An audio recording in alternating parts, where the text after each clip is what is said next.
Let's welcome Dirk calling in from an unknown location. Hi, Dirk. Welcome to the show. Hi. Annie, gentlemen, great show. Thank you. Annie wanted me to address the one aspect of HARP and the chemtrails that tie in with each other to basically take advantage of the mind control aspects of HARP. Are you familiar with that, Steve? Yes, I am. Yeah, Dane Wigington was a geoengineering watch.org finally addressed it on Coast to Coast a few nights ago. I worked with someone back in the 80s who was an etheric surgeon, and he basically studied the Russian transmitters, the ELF transmitters, by going out of body and going to the places.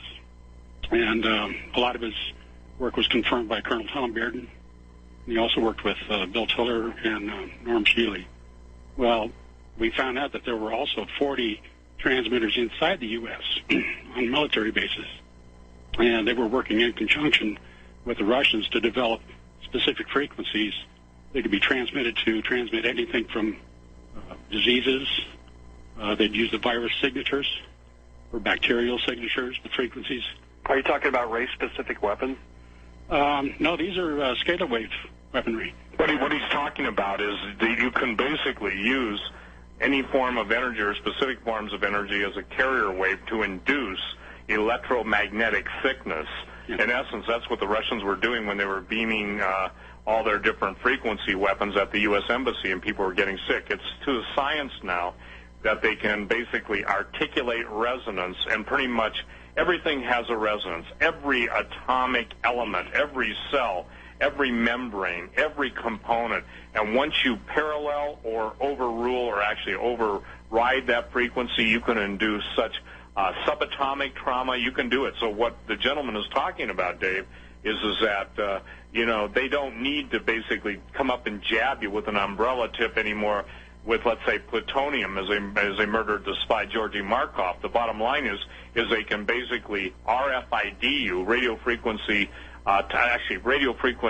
target you, and use different forms of not just scalar energy, but there are so many forms of energy that black physics basically teaches their adepts, meaning if you're an Illuminati physicist, you get the real world, and if you're not an Illuminati physicist, you get the same old stuff. There's a whole world out there that goes beyond what the average college-level physicist or even a PhD in physics is allowed access to. Yeah, I worked at UC Irvine. I was a biomedical research tech.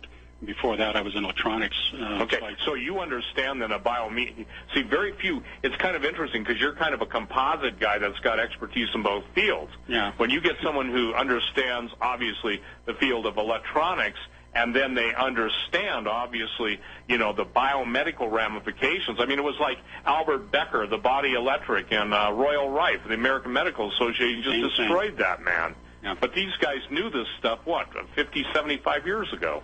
Yeah. Along with Jose Delgado and mind control. You got it. Yep.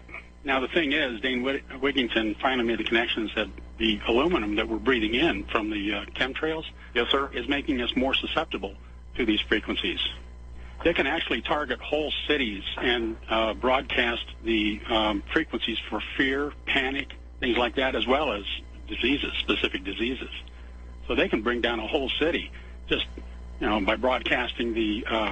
We have it works right at the mid-range of our brain waves, 10 pulses per second.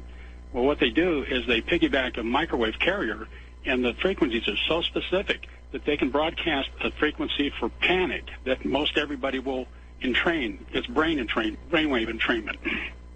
Kind of like Robert Monroe's acoustic brainwave. Right, and you're actually correct. And most of the cell phone towers are not cell phone towers. That's exactly right. And that's the grid pattern, and that's what they're going to do. See, that's why the word zombie, and Dave, I did, and God bless her, Sue Bradley, for all you out there, please keep her in your prayers. She's fighting for her life, and but she wrote the most important piece on zombies, and here's the deal.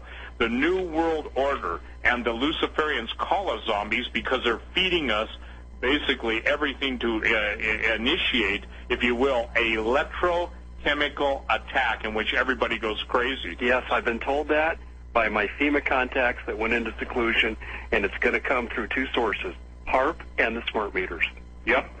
Yeah, I've known this since I was 14. I had some revelations. And hey, by the way, caller, if you've got my email, if you'd be so kind, if you would like to write something, I'll keep your identity hidden, but I would love you to write something from your field. And look, I'm not trying to, I don't care. They've known about me since I was 14. Yeah, but I'd love you to write something and bring it up to speed because, again, the bottom line is that is it subhertz puts you to sub-4, puts you to sleep, and over 6 agitates?